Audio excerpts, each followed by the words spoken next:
It is your Wednesday daily delivery. I am Michael Rand. Happy to be with you for another day, and a good one. It is a good show.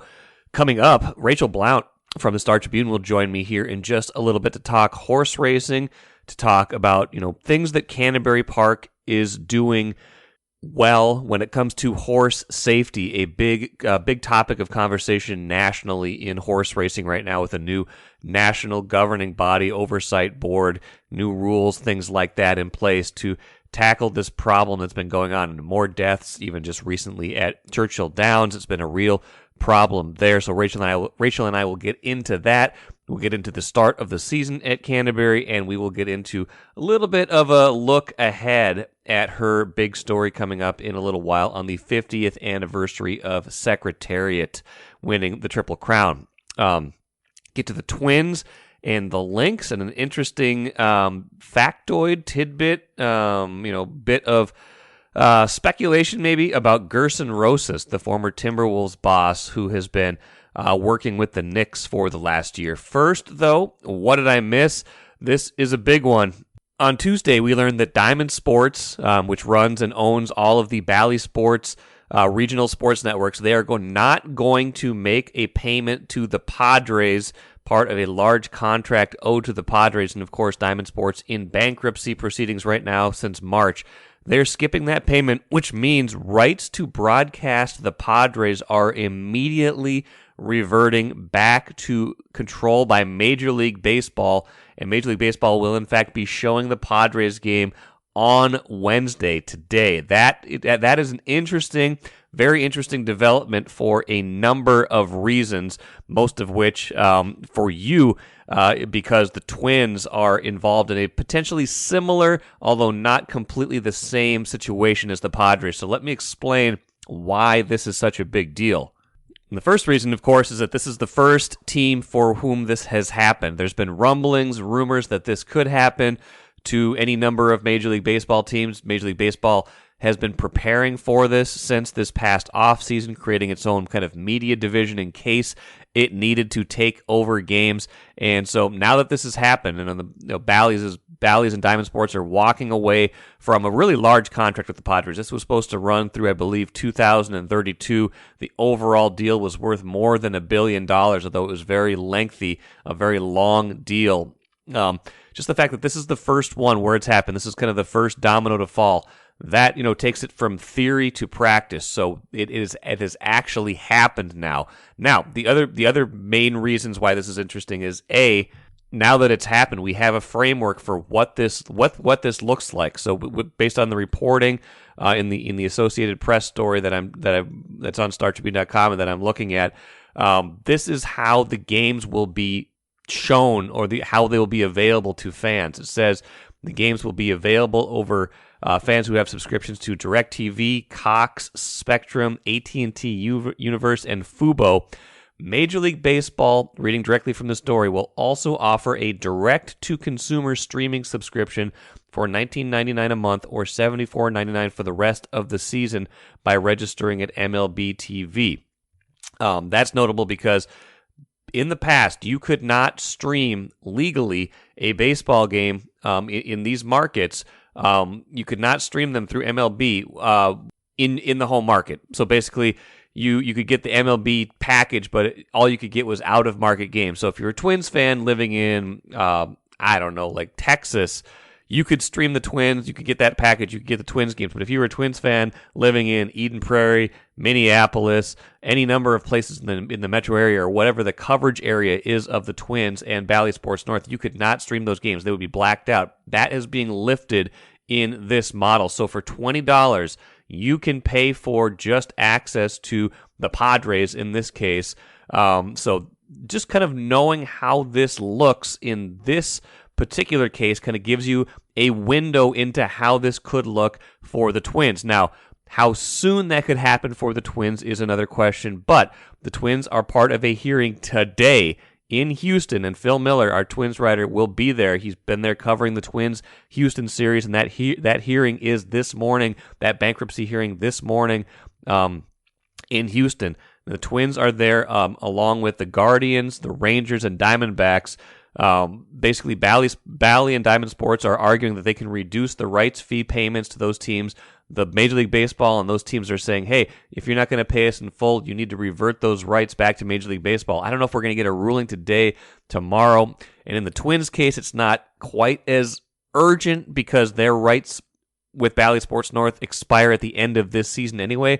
But if the judge rules in a certain way, you could see a bunch more teams, including the Twins, have their rights immediately or soon revert back to revert back to Major League Baseball having control of them, having the team be control of them. And you can see how it might play out in this market. If you haven't had access to the Twins through Bally Sports North, you haven't been able to stream them because even though Bally Sports North and Diamond introduced this app, this Bally Sports Plus app, at the start of the NBA and NHL seasons this past year for $20 a month, you can't get the Twins through that app because they don't have the digital rights. So if this happened this way, there would be an option probably for you to be able to pay for Twins access even if you don't have a cable or satellite or any kind of streaming, like a larger streaming subscription. You could just get a standalone product even if you live in the Twin Cities. So that's why this is really interesting to me, that we're kind of seeing how this model will potentially look. And even if it doesn't happen for the Twins right now, you can imagine this is maybe how it will look in 2024 if and when those Bally, if and when the Bally rights revert back somewhere, not revert at that point, they would expire. If that's the route the Twins want to go, and Major League Baseball is very clear that they want to collect as many rights to teams as possible, this is what it could look like. You could see a model going forward where either you have the Twins through your traditional cable or satellite, and they've got rights fees figured out, or you can buy a standalone package with just the Twins games, and you can get the Twins even in this market for a fee. Now, I think the games are going to be free for the Padres through like the end of the week through MLB TV, so there's a little bit of a grace period for people who are like, where'd my games go? What's going on? I'm not used to watching it this way. I don't know how that looks on your TV if you live in San Diego, but what's also notable about this is the Padres are saying that their reach, the number of fans that they'll be able to reach through this their home television market basically expands from 1.13 million homes to almost 3.3 million homes. So basically they're almost tripling how many homes they can reach in the San Diego market with this potential new deal. So that would be notable too if the Twins ever went to this. I'm sure they would get a lot more potential subscribers, a lot more potential people who could watch the Twins, less frustration once people figured out what this looked like. So again, this is just the first domino that falls, so it is very interesting to see how it looks. Now we have a glimpse kind of into the model, at least that MLB and MLB is using initially. Don't know if that's going to be the model going forward. Don't know if that looks the same in every market. What we do know is that's what's happening right now. That is what has happened already with San Diego, and we will certainly be watching to see what happens with this bankruptcy case and what happens with the ruling, if there is a ruling today or possibly tomorrow in Houston involving the Twins and other teams. So the future's coming. I wrote about it, over the weekend. The future is accelerating faster and faster in terms of how you get games. This is an exciting and interesting domino to fall. Sounds like the Padres are kind of excited to be a test case to see how this goes, to see how many people sign up for this and want to do it this way, see how the economic model works. A lot of things still to sort out, but it's gone from the hypothetical to the real now, and we'll start to see how it works, at least in San Diego, and maybe with the Twins very soon. Take a playcation to Mystic Lake. With 24/7 gaming, the good times never have to end. And you can satisfy your cravings at our restaurants and bars. Or relax in one of our luxurious hotel rooms. Those that play together, stay together. And don't forget to join Club M so you can spark new memories and bask in the rewards along the way. Follow the lights to Mystic Lake, where every day is playday.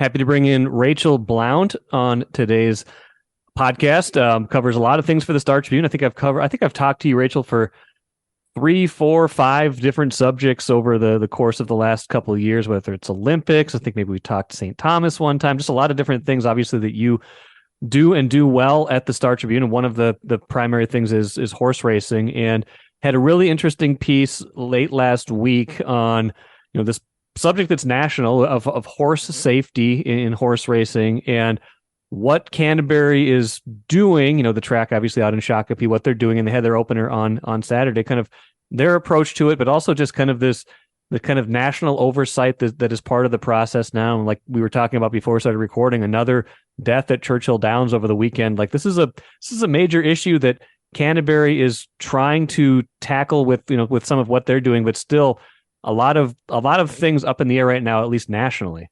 Very much so. The brand new National Safety Authority, which is called the Horse Racing Safety and Integrity Authority, that just came into being last July. So it's not even a year old, but they're now stepping in at Churchill Downs. This is the first time there's been any kind of a national group with any authority to come in and enforce any regulations. So the deal now at Churchill is after the 12th death in 1 month, which happened Saturday. I mean, it's an extraordinarily high rate of fatal injury. That's absolutely unheard of. So this new authority is now going in. They will independently look at the track surface. They are convening a summit of veterinarians to go over the mortality reviews on all the horses that died to see if they can find any commonality with the fatal injuries. They're doing all kinds of things now to try to find out what happened. And in the past, it would have been up to the track and the state horse racing authority to do that. And from state to state, there's 32 different states with horse racing. Some states have practically no rules. And so now we finally have a national body of rules that everyone has to abide by. And I think we'll see swifter action and probably better action this time around to find out what is happening at Churchill Downs and get it stopped. This isn't just a Churchill issue or Churchill problem. Obviously, it's a big problem there, but this is, this goes beyond that. And, whether it's something with the track, whether there's some other common link, probably remains to be seen. But, as they've kind of developed this oversight in the first place, what are some of the things that they're concerned about? I mean, is it a lot of still some of the drugs with the horses? Is it, just what is it that has their kind of the red flags raised already? Well, the track surfaces are one thing. You have to make sure that your track surface is what they call tined to the horse's legs. The breeding of the thoroughbred is something that's been discussed quite a lot. In recent generations, people have bred more for 2-year-olds to go to the sale ring and show immediate speed. By breeding for those qualities, they are breeding out the endurance and the sturdiness that used to be part of the thoroughbred. You'll see now, if you look at pictures from current thoroughbreds and compare those to old-time thoroughbreds, these legs are much thinner and more delicate than they used to be. So that is an issue that perhaps our breeding practices have bred a more fragile horse. Some of the things at Canterbury that they do are they check, they do a post-mortem on every horse, and they look to see, were there any instabilities in that horse? Were there any red flags with it? They check hearts, they check bone structures, all kinds of things. So those are probably the two big things, would be the track surface and the actual sturdiness itself of the horse. And how did Canterbury become somewhat of a leader in this? Because a lot of what's happening nationally, what's being mandated nationally, they were already doing there for a number of years, right? That is correct. And I think it is partly because of who we are as a state. Minnesotans generally are people that are not averse to rules and regulations. Yes. We know that there are some states that are, that they don't want anything to be regulated. And in Minnesota, we're okay with regulations generally. If they're meant to be to keep people or animals safe, if they're meant to keep things fair, Minnesotans generally are okay with that. And I think we're also an animal-loving state. And so when Canterbury Park started in 1985, the State Racing Commission and the chief veterinarian that they hired wrote pretty strict rules, certainly compared to other tracks at the time, very strict rules on various horse safety ideas that, for instance, they have an age limit at Canterbury. If your horse is older than 11 years old, he can't run at Canterbury. You have certain performance mandates that if a horse has been out of competition for 3 years, you can't run at Canterbury. If you have been off for more than a year, you have to pass a veterinary test. You have to pass a minimum time standard. You have to get a drug test. And a lot of states weren't doing anything like that. I think in Minnesota, people recognized that horse racing would not fly with the public if it were not well regulated and people didn't think that the horses were protected. No, that's a good point. And, and it probably improves not just horse safety, but the quality of the racing. But on the flip side, as you wrote, I believe, like some trainers, some people won't even come here to race because the rules are so strict, right? That's absolutely correct. Some of the veterinarians at Canterbury that work at other tracks know of trainers that simply say, I don't want to put up with those rules. I won't go there. And they also get a lot of flack from people. One of the veterinarians was once told that she was taking food out of the mouths of a trainer's children because she scratched the horse. And in her mind, she's scratching the horse because that horse showed some kind of infirmity that led her to believe it would be unsafe to run. But there are some trainers that simply want to put those horses out there and they think, well, if it's a little bit sore, it won't hurt anything, but that can lead to tragedy. And we should point out too that human safety is paramount because quite often when these horses go down in a race, jockeys are paralyzed or killed. It happens more frequently than people realize that they have terrible, terrible injuries when the horses go down with the humans as well. Maybe this is naive of me, but it kind of surprises me that there's some resistance to the oversight, not because I don't think people are stubborn. Obviously, I get that. But like the horses are an investment. Like, why would you be against horse safety if your horse is your investment and part of your livelihood? You would think that, wouldn't you? And yet there are certain trainers, typically the lower level trainers who have inexpensive horses, who it's all about the cash flow for them. They have that horse on a schedule. They want him to run every 2 weeks or however often they've got him on schedule. And if he misses a race, then that's money that they can't make off that horse. And horses are very expensive to keep. So you've got feed and vet bills and shoe bills and everything else going on, whether or not the horse is running. So you want to keep him running as often as he can to cover his expenses and make some money. And so if he misses a start because he gets scratched, that's a problem. So some people look at it strictly in those dollars and cents terms. Yeah. Well, and speaking of which, Canterbury's racing season is underway, started on Saturday, like we said at the beginning. How was opening weekend and how are they kind of dealing with some of the changes out there? Well, opening weekend was pretty good. They had about 7,000 people on Saturday, so they had a very nice crowd. 1.1 million total handle. I believe they did 1.5 million total on Sunday and just under a million on Monday. So the handle numbers continue to be really good. They're pursuing this hybrid strategy again this year where they have the Sunday afternoon racing because they know that Minnesotans want to come out to the track on Sunday afternoon. That's a very popular thing. But they're also doing the racing in the evening, particularly on Wednesday evenings. They've targeted times when there aren't as many tracks running so that the simulcast players in other states might wager on Canterbury if they'll find it a little bit easier. And it's good racing to wager on. So that's really helped keep that total handle up. And the purses this year are going to be down about 10% from last year because the Mystic Lake purse enhancement deal did expire last December 31st. And that was contributing around $7 or $8 million a year to the purses. So that is a big chunk of change that they have to replace. And they right now don't have any means to replace that. So the purse money is coming from the money that people wager. A cut of that goes to purses. And then a cut of the card club money goes to purses. And they still need a decent amount of money to make up the hole from Mystic Lake. They were hoping sports wagering might provide a little bit. It's not going to be a huge moneymaker for them, but they were hoping to get a little bit out of that. And of course, then that died and no bill was passed in the legislative session that just ended. So that is something they will probably look at again next year. But that's kind of job one for Canterbury Racing right now, is trying to figure out a strategy for how do they increase those purses, because you have to have good purses to attract good horses, and that in turn attracts the wagering.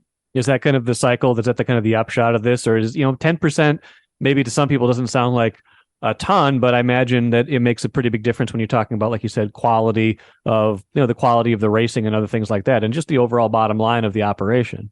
Absolutely. Absolutely. Purses are really important. If you want to get the better trainers, you've got to have good purse numbers. Interestingly, there's a little bit of a Minnesota discount that people will take, as we've seen with some professional athletes, as you know, Mike, that they want to play, like playing here. So they might take a slight salary reduction in order to play in Minnesota. We see the same thing with horse racing. There are some trainers that really like Canterbury. There are lots of trainers that like the safety rules, and they like the fact that Canterbury gets lively crowds. A lot of racetracks around the country get almost no attendance now. So there are plenty of people that enjoy racing here, and they're willing to run for a little bit less money, but you can't count too heavily on that. You've got to have those purses at a competitive level to attract the kind of horses you need to keep the business thriving. Yeah. Well, and you talking about, other athletes compared to Canterbury gave me an entry point into something I was thinking about when you were talking about the horse safety, and just it feels like, I think Jim Suhan had a column last week when he talked to Carlos Correa, and how just athletes these days, kind of like the horses you were talking about, aren't built as much for endurance somewhat. They're built for explosiveness and power, and sometimes that, kind of it seems like it's counterintuitive, but if you are bigger, faster, stronger, that doesn't automatically translate into being, more sturdy. Sometimes it means you are actually in more fragile. And maybe it's like you said, some of what's happening with these horses that are being bred to be younger, faster, quicker right away. That's a really, really good analogy. And the problem in horse racing is that the big money is in the stallion fees. It's in having your male horse that you then send off to the stallion barn and get $200,000 per mating. And some of these horses are bred, 200 times a year. It's incredible amounts of money through that end of the business. So what people are looking for is horses that make a big splash as 2-year-olds, and then they win the big prestige races at age 3. They win the Kentucky Derby or the Preakness or the Belmont Stakes, the Breeders' Cup. A lot of these horses are being sent off to the breeding shed right after their 3-year-old season. We don't even know how much stamina they have, how much endurance they have, whether they could have a long racing career. And then those are the horses that are bred. And some of these horses as well have known infirmities. Some of them, we've seen horses that have had to miss the Kentucky Derby because they had a foot issue or a leg issue. Well, then that horse wins another big race, goes to the breeding shed, and that may be a genetic thing that you're then breeding into future generations of horses. So interesting. Well, really interesting story. Go check that out if you get a chance. And Rachel, I want to give you a couple minutes here to talk about something you've got coming up without giving it all away. It sounds like you've got a pretty interesting horse tale coming up to celebrate a pretty big anniversary in horse racing.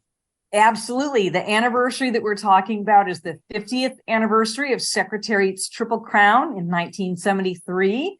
That anybody who was around at that time and watched that will absolutely never forget it. One of the greatest sporting performances in American history, human horse, anybody, I think, was Secretariat's Belmont, when he pulled away and won by 31 lengths. This astounding performance. And believe it or not, there is a Minnesota connection to Secretariat that I think a lot of people are unaware of. And so we will be writing about that in the Star Tribune, about this very interesting tale of how Secretariat managed to get connected to a Minnesota family.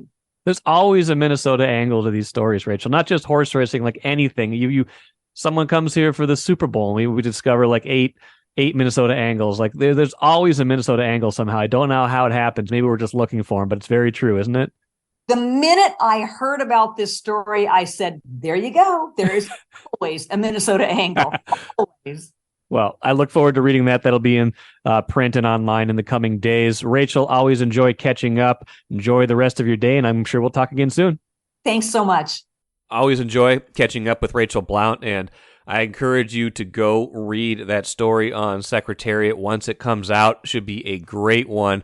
A good tale to tell with that Minnesota connection to Secretariat. Like we said, there's always a Minnesota connection somewhere, and Rachel has found it, so that will be a fun story when it comes out in the coming days. Let's finish with the cooler. A couple of results-based things and not good ones. Familiar problems for both the Lynx and the Twins in losses on Tuesday. For the Lynx, it was a bad second quarter, and it seems like this season, with a team that is young and, prone to struggle, we knew this was probably going to be a rebuild to a certain degree, and, a team that definitely has an eye on 2024 and adding more draft capital in what is going to be an excellent 2024 draft. They've just had these isolated stretches where they have not competed well, and it was the second quarter in their loss against Dallas on Tuesday, outscored 27-15, and that kind of stuck with them the rest of the game, could not catch up, could not overcome Dallas. They lose by 5, so they fall to 0-5 this season, and maybe a bigger story within that story is Diamond Miller, their number 2 overall pick, hurt her ankle in this game. We'll see how long she is out with that injury. Seems like, maybe an ankle sprain.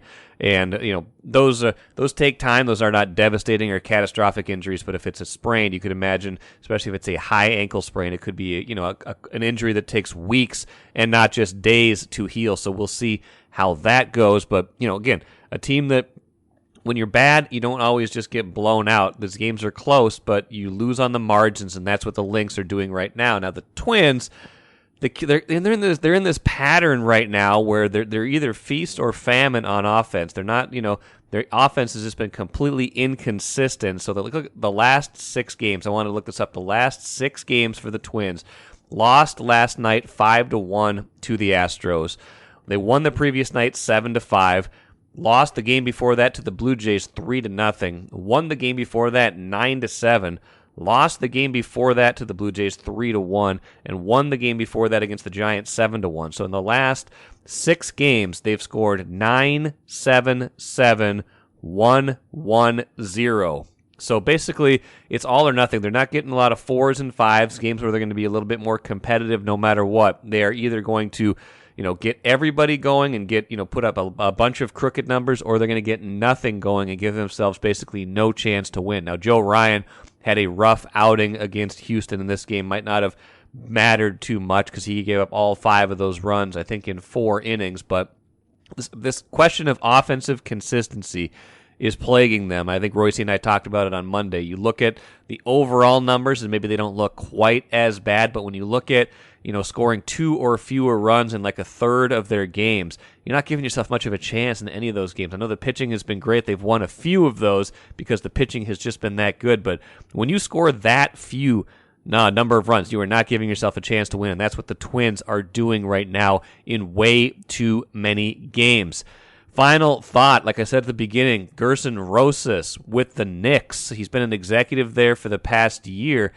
That could be getting even more interesting because the Knicks and general manager Scott Perry are parting ways after 6 seasons together. This is according to an SNY.TV report citing sources.